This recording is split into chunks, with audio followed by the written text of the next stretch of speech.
nanalo ang mag-amang Voltaire Halalan Ricafrente 2016 Part tatay 2. si Nonong Ricafrente. Iyan naman ang nanalong Vice Mayor. Matatandaan natin, Ted, itong 7 lalaking napatay sa Rosario ay sinasabi ng mag-amang Ricafrente na mga tauhan at supporters nila. Ngayon sa bayan ng Imus, nanalo naman si Emmanuel Manny Maliksi, nanalo naman bilang Vice Mayor si Oni Cantimbuhan. Sa Dasmariñas, nanalo si dating Congressman P.D. Barzaga bilang Mayor at ang Vice Mayor naman niya ay si Rex Mangubat. Sa Tagaytay, uncontested naman pero naiproklama na rin si Agnes Tolentino bilang Mayor at Vice Mayor naman si Moc Ambion. Sa bayan naman ng Kawit, nanalo si Angelo Aguinaldo bilang Mayor at Vice Mayor naman si Arman Bernal. Ang sabi ng Provincial Board of Canvassers TED ay magbubukas sila ng alas 10 kaya inaasahan natin na pagbalik natin sa loob ng Legislative Building ay muli na silang nakapag-reconvene at itutuloy na ang pag-canvass ng mga boto at paghintay ng transmission ng mga boto dito sa isa sa mga vote rates ang pamilyang Pilipino. Shara, meron ba tayong report sa mga nanalong kandidato sa pagka-kongresista? Ted, yan, malalaman natin sa level ng Provincial Board of Canvassers. Sa ngayon, ang ilalabas pa lang nilang mga resulta ay yung sa lokal na level, yung mga councilor, mayor at vice mayor. Ang sinasabi nga ng Provincial Election Supervisor ay dahil hindi naman talaga dikdikan ang labanan dito, gusto niya intayin muna nila mag 100% ang lahat ng transmission ng mga boto bago sila maglabas ng ganitong mga resulta. Ted. Maraming salamat mula sa Cavite, Shara Zambrano. Alamin naman natin mula kay Gretchen Ho kung saang punto ba nakalamang si Congresswoman Leni Robredo kay Senador Bongbong Marcos at kung aling probinsya ang nagdala ng boto kay Mayor Rodi Duterte. Gretchen?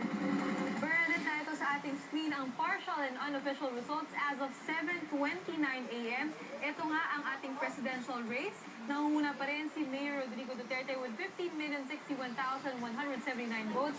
At pumapangalawa si Secretary Mar Rojas with 9,034,774 votes. Kung titignan natin ang breakdown ng mga boto para kay Mayor Rodrigo Duterte, number 1 na nakuha niya, pinakamaraming boto mula sa Cebu, number 1 most vote-rich province po natin yan. Pangalawa sa Davao City, ang kanyang hometown. At ito nga po ay umaayon sa survey na nagsasabi na pinakamaraming boto siya makukuha mula sa Visayas at sa Mindanao. Ang Cavite, Bulacan at Laguna, part po yan ng ating top 10 most vote-rich province. Ngayon naman, pumunta tayo sa ating vice presidential race. Dikit nga po ang laban sa pagitan ni Bongbong Marcos at ni Leni Robredo. At kung titignan natin dito sa ating chart, ito nga po ang simula ng bilangan 5:10 a.m. po yan. Ang pink line, yan po si Bongbong Marcos. Ang yellow line, yan po si Leni Robredo. Ngayon, sa simula ng bilangan, nangunguna po si Bongbong Marcos. Hanggang sa puntong ito na nagsimulang magdikit ang mga linya.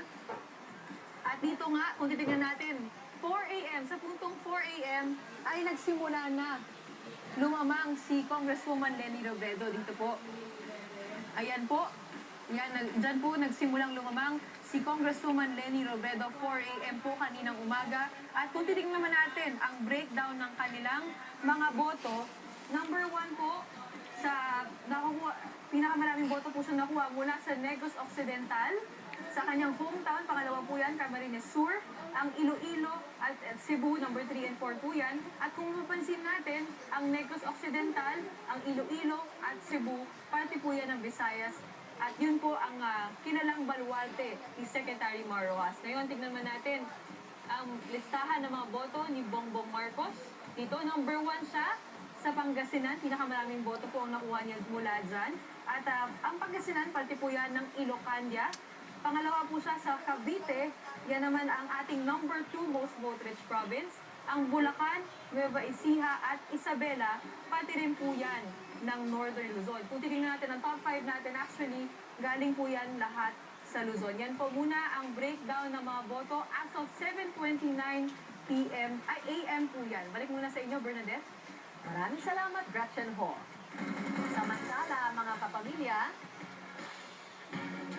magbabalik pa rin po ang special coverage ng ABS-CBN Halalan 2016. Ipanalo ang pamilyang Pilipino.